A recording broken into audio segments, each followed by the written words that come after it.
Hi everyone, it's Kelvin Hoy, the Cinephile. Thank you so much for watching. I really appreciate it. So, I'm really excited because all of this hot news dropped a few hours ago from San Diego Comic-Con 2019 for the MCU. So I'm looking at this beautiful image in front of me, Phase 4. They have it all planned out, all lined up through 2021, which is the next 2 years. They have it planned out. It's incredible. So I just want to go through each film and each streaming show very quickly. Try not to go too long here. But the first one, they actually announced this second last. But the first one that's coming up is May 1st, 2020, and it is Black Widow. So this isn't shocking. This is exciting though because there was a lot of casting and some rumors about this film, if they could do it for this time slot. And they're doing it. So it's Scarlett Johansson, it's a prequel. Rachel Weisz is in it, David Harbour from Stranger Things, and oh goodness gracious, Florence Pugh. Butchering her name probably, but she was in Midsommar just last month. So very exciting cast, and this is how you get excited about these films. Like Marvel, they just know what they're doing. You put together a great cast. That's how you get people excited. So this will be a prequel. I believe it's set between. It's either taking place after Civil War or after Infinity War. So in one of those two periods, because it won't be an origin piece. So she's not going to be 20. I'm not trying to be ageist here, but Scarlett Johansson is, I believe she's 35 or 36 now, so playing a 20-year-old might be a bit tough. That goes for me too, you know, I'm only a couple of years away from that age range. So Black Widow is the first MCU film of Phase 4, very exciting. I love Rachel Weisz. It's cool that she's in it. She hasn't been in a franchise film since The Mummy 2, I believe. Or The Mummy Returns, pardon me. So that was over 12 or 15 years ago. So it's been a long time for her. She was in Constantine in 2005. So what's that? 13 years? Yeah. So it's been a long time. She's had other interests. One of my favorite actresses. So I hope she does a good job in this. I'm sure she will. So that's Black Widow. Very exciting. I'm going to move on to the next one. Now the next one is The Falcon and the Winter Soldier.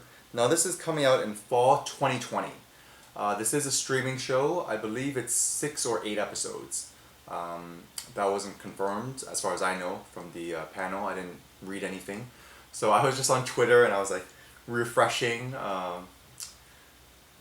Yeah, unfortunately being very distracted, so that's not good. But they are filming the show later this year, if it's going to come out in fall 2020. So it's still July, so they'll probably film in the fall of this year. I believe they're writing episodes now. So how do I feel about the show? Now, I'm not really a big fan of the streaming shows, to be honest, for the MCU. Like The Witcher I'm really excited about, but I think it's going to slowly but surely dilute the product.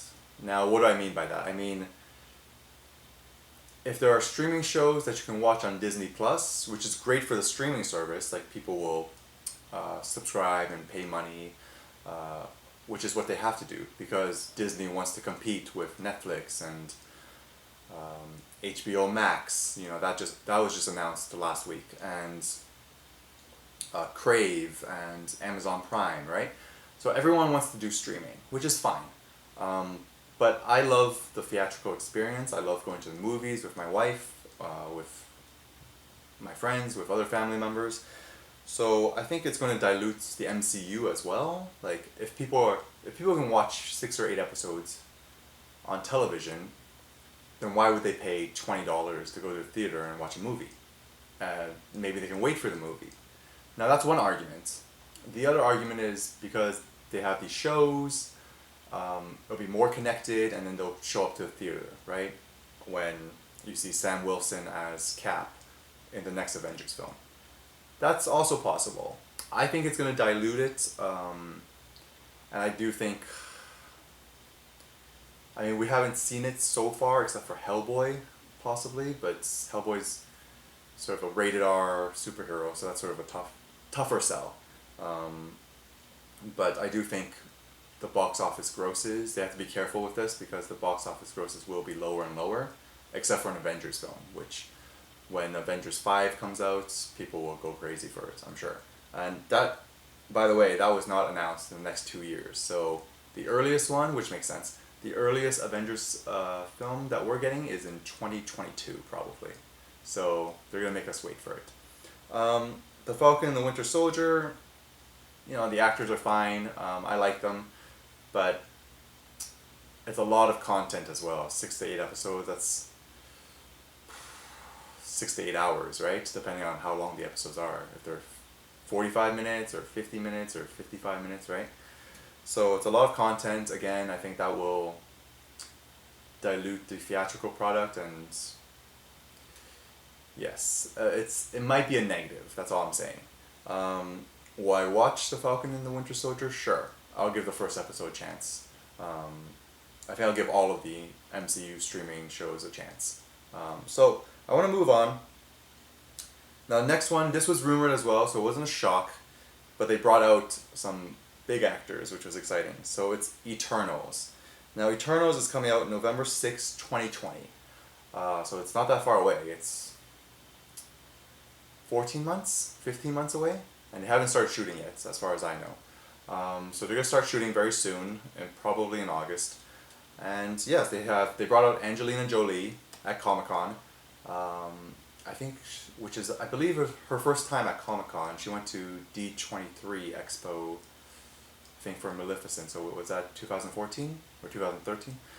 Anyways, so it's her first Comic-Con, I believe. Angelina Jolie, Richard Madden was there, so they confirmed these castings. There was an Asian actor, I don't know his name, sorry, I apologize. We'll speak more about Asian actors soon. And so they brought out the cast for Eternals. They have the director, Kevin Feige's orchestrating all of this like a genius. Oh man. Love him, hate him, he's doing an incredible job. Like, when Michael was here, we spoke about Feige very briefly, and I said, I mean, nobody will have this guy's record. He's at 21 films, 21 MCU films as a producer. I think he was a producer on another Marvel film before that. I think it was Elektra, which was which was bad. So, and he's made like 1 or 2 bad MCU films, right? Iron Man 2, etc. So Eternals is coming out. The cast is great. It's very cosmic, which is exciting. I want to go more towards that realm. I think that would be really, really exciting to watch. It's different. They have good actors, and they'll spend $100 million, over $100 million on this. So it'll look good. So I think it's really exciting, and it's a new property. I think it's important for the MCU to do new things, right? Not just have Black Panther 2 and Spider-Man 3, which are great. Like, I loved Spider-Man Far From Home. But it's great to have these new characters and to keep this going. I mean, it's incredible. So they're at 11 years now, the MCU. They could hit 20, right? Before calling it quits. That's in the same universe. It's not like Bond, where it's like new actors in a new universe each time, right? Like, this is in the same universe. So it's beyond comprehension, sort of. Okay. Next one, speaking of Asian actors, next one is Shang-Chi and the Legend of the Ten Rings. So we didn't have the subtitle before, we just had Shang-Chi. This was rumored 6 or 7 months ago as well, that they were making this film. It's coming out on February 12th, 2021.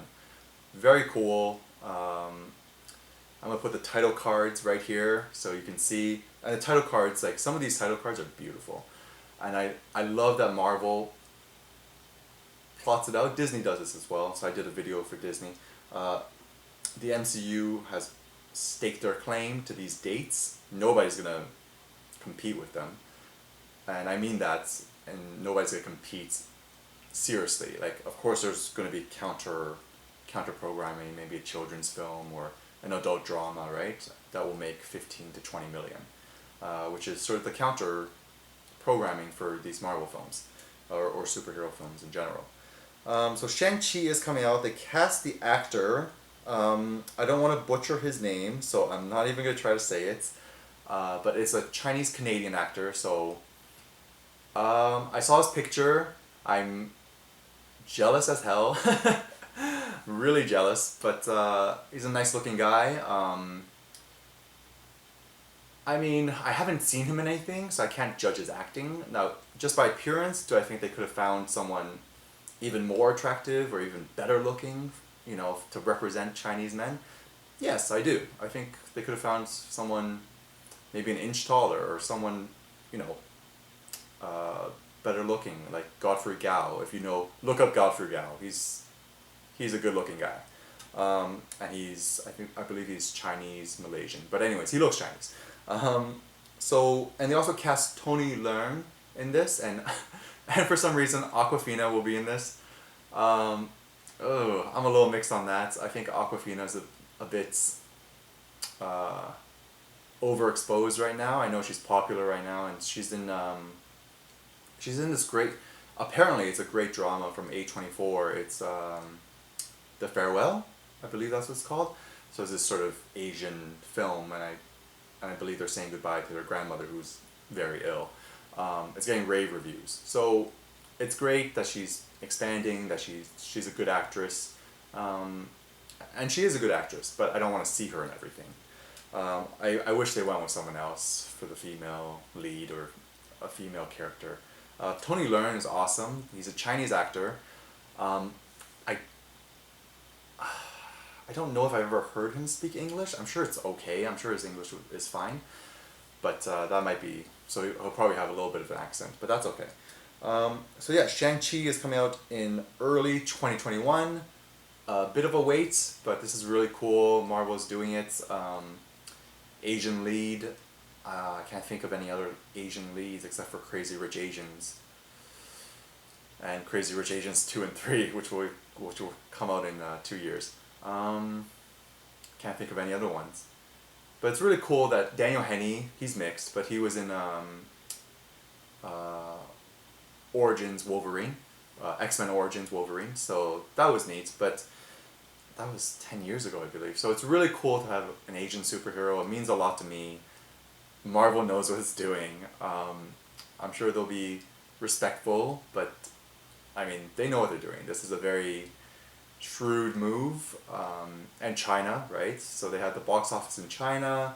You have 1 billion potential viewers in China for not only the theater, but afterwards in Blu-ray and streaming.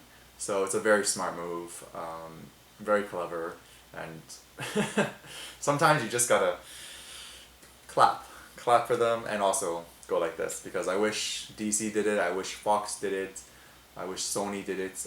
Sony did have a mixed character, Ryan Higa, I believe. So he was in Spider-Man Homecoming, Spider-Man Far From Home, pardon me, which was neat as well. But this is as far as I know, fully Chinese lead, Chinese villain, and I believe Awkwafina is fully Chinese. So that's cool. I mean, I don't want to talk about too much or get into politics and representation too much. That's another video. But it's really cool. I'm really excited about Shang-Chi. Title card's beautiful. I hope they do a good job, obviously. So let's move on. Okay, next is WandaVision is spring 2021. So it's coming out around the same time. This is a streaming show. Still have no idea what the show will be about. Spoilers for Infinity War. So Vision died, was brutally murdered by Thanos in Infinity War, and they kept that. They didn't go back on it, which was cool for the movies. Now this is what I'm talking about. This might dilute the product a little bit. So I believe WandaVision takes place in the 50s or 60s. It's sort of like a play on, well, obviously television, but also like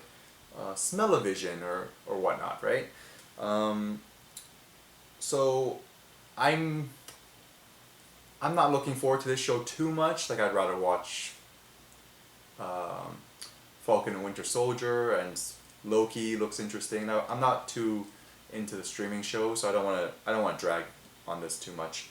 Um, it's certainly interesting. The title card, which you'll see here, the title card is or saw here. The title card is okay. Looks a bit strange. Um, yeah, it's not my favorites, and I don't know if I'm gonna watch this. Maybe I'll watch the first episode and see if it's for me, because I always like to give things one episode or two episodes and then say yes or no, right?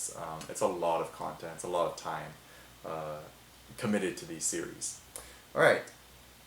So the next one is Doctor Strange in the Multiverse of Madness. Sorry, that's a great title. It's coming out May 7th, 2021. That is 5 years from the original Doctor Strange film. Bit of a wait for Doctor Strange fans, but that's okay. He was in Infinity War and Endgame. Spoilers again, sorry. But he was in those two films. So that's how... Now this is what... I'm going to do a video for DC, comparing Marvel and DC, because I want to talk about this. So I'll save that. I don't want to get into how to use Superman right here. So Doctor Strange is coming back. I'm really excited. I liked the first one, except for a couple of moments, which were not to my taste. But I like the first one.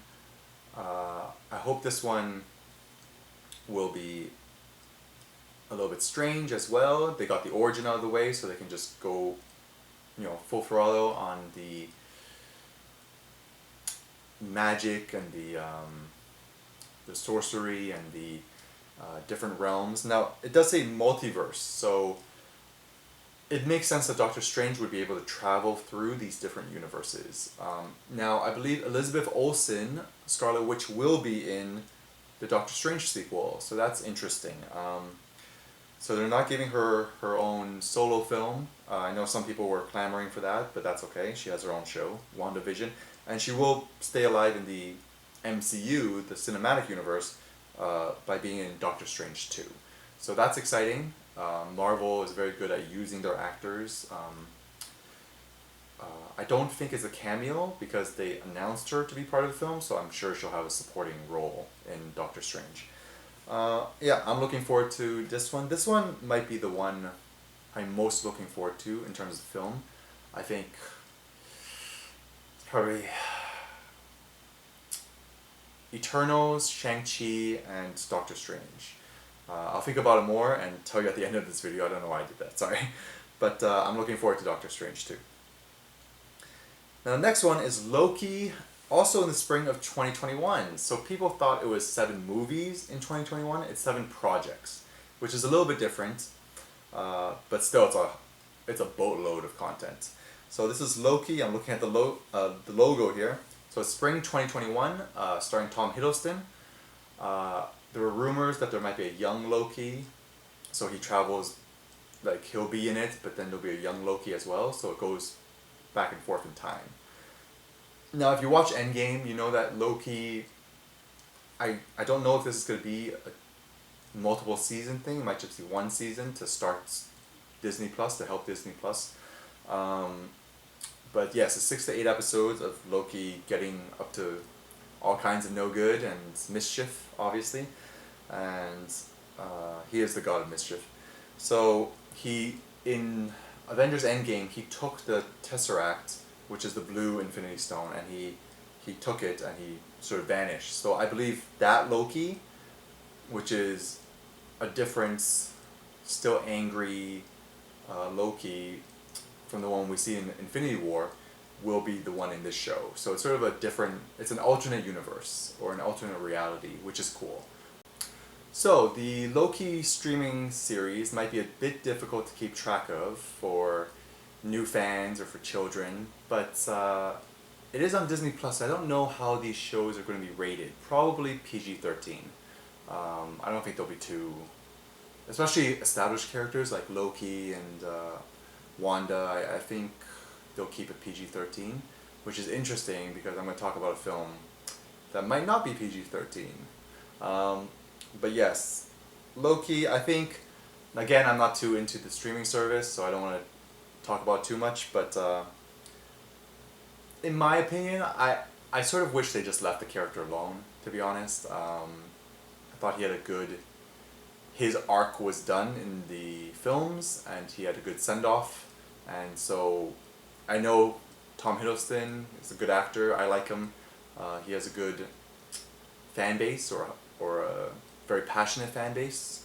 So it makes sense that they're doing this, but again, that's the issue when you're trying to sort of stretch the MCU. I think some shows make sense, like Falcon and the Winter Soldier makes sense to me. Like, I would watch that.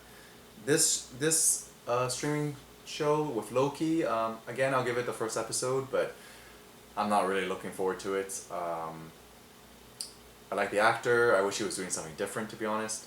And I wish they left it alone. I know this will be 6 to 8 episodes, and I think it's going to be one season.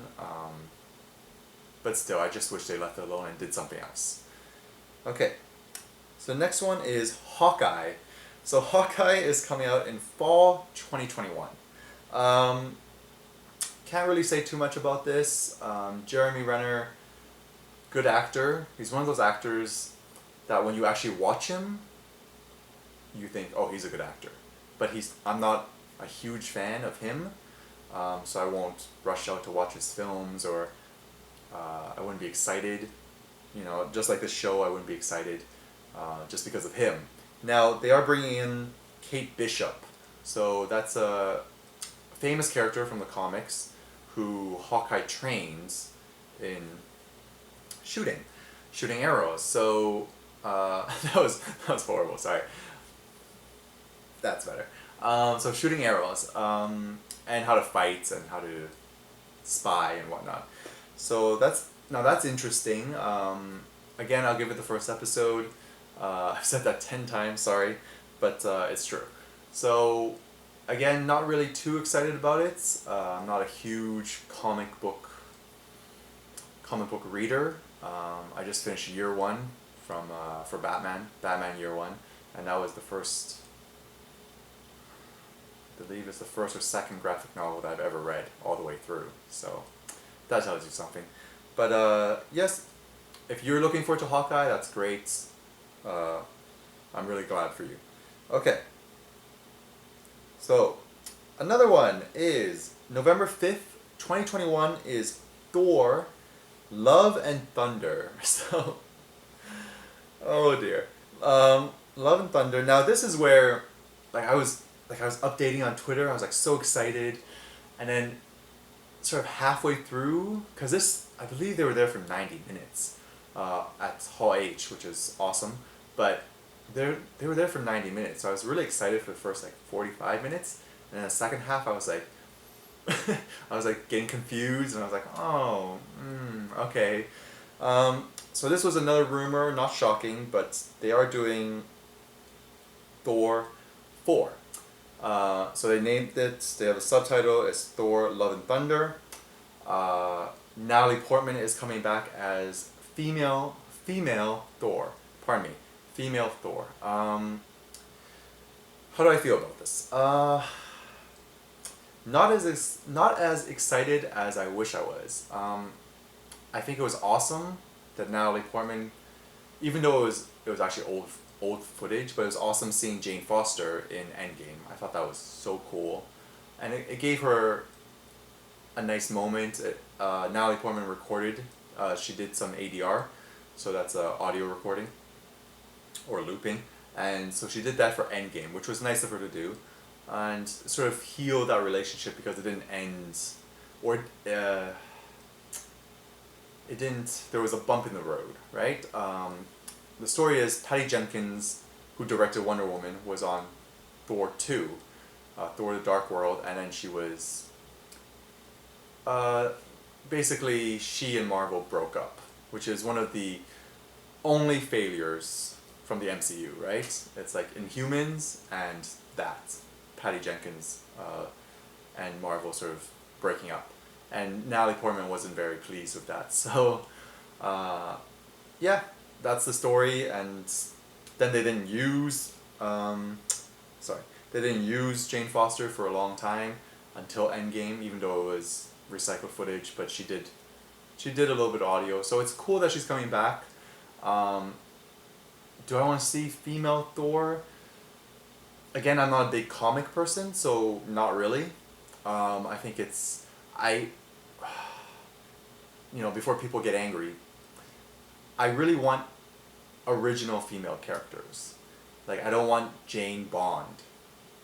I don't. I don't want female Thor.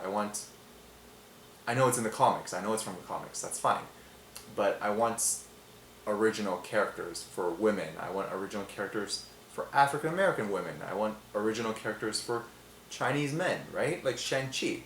At least that's from the comics. He's Asian in the comics. That's fine. Like, I wouldn't even want... That's why they say, oh, Nightwing should be Asian, right? I'm like, not really. I grew up with Nightwing as Caucasian. Like, it wouldn't anger me, but I wish there were strong female characters like Captain Marvel, right? That were there already, if that makes sense. Like, I don't want, oh, female Thor, female Captain America, right? So that's a what if. That's the first episode of What If, which I'll talk about briefly. So yeah, that's just my opinion. I'm not trying to offend anyone. I apologize if I do. It's just my opinion. Okay.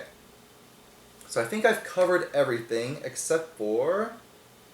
Oh, two more. So What If. What If is I believe it's animated. So it's an animated show. The first episode is what if Peggy Carter took the super soldier serum instead of Steve Rogers. And so she becomes Captain America. Again, this is what I'm speaking about. I know it's a what if. It's fine. I wish it was an original character or a female character that we haven't seen yet. Like Jessica Drew, Spider-Woman, right? Oh, no, that doesn't work either. That doesn't work either. I apologize. Oh, Black Cat. There you go. Black Cat and Silver Sable. I know they're under the Sony umbrella, but if they could do a deal with Sony and say, hey, we want them for What If, animated half-an-hour show, or even if it's an hour, do Black Cat and Silver Sable. Pardon me. Yeah, I mean, that's what I would want. That would excite me. But anyway, so What If is an animated show. I believe the first episode is the Captain America episode. They haven't announced any other ones. So that's cool. I like animation. I'll give it a try. Okay, so the last one. Now this was the surprise of the surprise of Comic-Con and the surprise of the MCU Phase 4 presentation. And it was a surprise. I wasn't expecting it. I don't think many people were. But it is Blade. So Blade is coming back. I can't remember when the last one was. I believe it was 2006 with Wesley Snipes, and Ryan Reynolds was in that, and Jessica... Oh my goodness. Jessica Biel. Jessica Biel was in that. Very cool. So, yes. I never watched any of the Blade films all the way through. I just think big, strong, nice looking guy, looked cool, Wesley Snipes, but it's cool. So I'm gonna butcher his name. They have Mr. Ali, Mahershala, I believe it's Mahershala. I have it right. Mahershala Ali is playing Blade, which is awesome. Now Mahershala Ali is a little bit taller, a little bit thinner, slimmer. I'm sure he'll work out and buff up. I have no worries about that. This was a surprise, pleasant surprise. It's very cool. I always thought Blade was cool. Now, I don't have a personal history with Blade. Like my three guys were, my two were Batman and Spider-Man, and then Superman later. So those are my top three. And then Nightwing later as well. So, and then I'll just keep adding characters. So those are my guys. But Blade is cool. Now the question is, will this be PG-13, or if this film comes out, they said they're developing it, I trust Marvel when they say they're developing it, or Feige when he says he's developing it. The only one they've missed out on is Inhumans, and that was because of television, and they had a bit of an argument and bit of a didn't come to be the Inhumans film, which is unfortunate for those fans, but it's okay. We have a lot of good stuff. Now, very quickly, I just want to touch upon this. It just pops into my mind. Blade. Now, Blade is half vampire, and he deals with vampires. So, is this going to be in the MCU? It feels a little bit strange and a bit odd. But yeah, let me know what you think. Do you think it'll be seamless? Will it work? Now, this is what I was saying before, I alluded to, before, which is I was very excited for the first half of this presentation, and then not so much for the second half. I think Blade is an exciting surprise, but I don't know if it makes that much sense. We'll see. I'm sure they'll do a good job, but right now I'm a little hesitant and a little bit afraid. But yes, so for me, I think it's Eternals, just because the cosmic and the potential for the film is really, really high. I think it would be cool. Shang-Chi, being Chinese, being Asian, that one will mean a lot to me. And Doctor Strange. So those are my three. Doctor Strange 2, pardon me. So those are my top three most exciting projects going forward. Again, I'm not a huge fan of the streaming, so I didn't include any of those. But what do you think? Are you excited about the MCU Phase 4? Are you hesitant? Are you afraid? Is there anything that makes you nervous? Let me know in the comments. Now, in terms of the presentation, I think Marvel did a good job. They brought out a lot of people.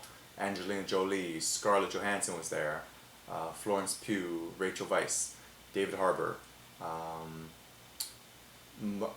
Mahershala Ali, who is playing Blade. So he's a little bit thinner, he's a little bit taller, but I'm sure he'll buff up for the role. He's a great actor. Really, really solid actor. He was in Luke Cage, actually, so they're not connected, because that doesn't make any sense, I guess. Okay, so yeah, those are the films that I'm really excited about. Please let me know what you think. Thank you so much for watching. I really appreciate it. Like, comment, and subscribe. Thank you so much. I will see you soon. I'm going to make a DC video because now I'm passionate. And just seeing the MCU plant flags, be aggressive, be an alpha male about it, it's awesome. I wish other studios would do it as well, especially WB. So I'm gonna do a DC video because I've been annoyed with them for, I think, years now. I think it's like 3 or 4 years. I try not to spend too much time on it because there are more important things in life. But anyways, thank you so much for watching. MCU Phase 4, what do you think? Let me know. Okay, bye guys. Thank you.